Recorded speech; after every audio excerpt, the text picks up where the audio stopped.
No more flooding. Following days of heavy rain, roads in North Fort Myers are not experiencing heavy flooding as in years past.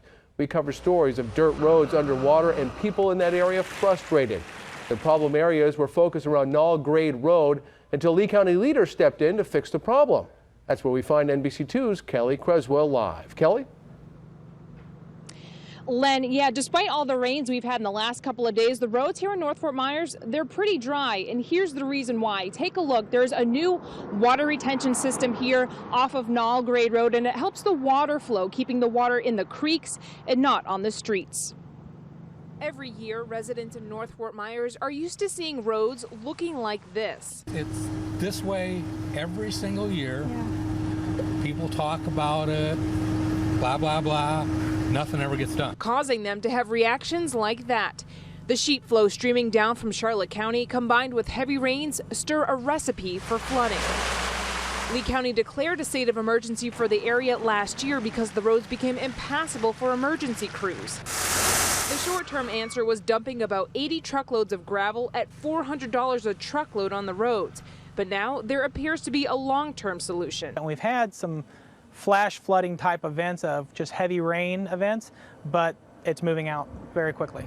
Bayshore Fire Chief Larry Nesbitt is talking about this new water retention system on Knoll Grade Road. The county created large holding ponds and connected them together, allowing them to capture the water and create a natural flow before it's released into the creek. This helps prevent flooding and also improves water quality. So rather than have water just flow everywhere, flood, we try to streamline it back into as much of a natural flow through the creek systems, the underwater culvert, the underground culvert systems, and then try to have it as clean as possible before it hits the Caloosahatchee. It cost $1.1 million to construct this project, and while there still might be some kinks to work out, leaders say it seems to be a step in the right direction. We're not going to stop all the flooding, but we certainly want to make as many improvements as possible. I think this is definitely a help.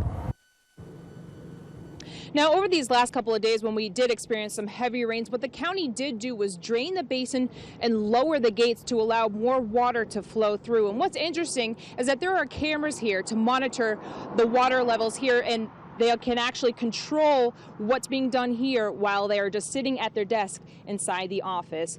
We are reporting live in North Fort Myers. Kelly Creswell, NBC2.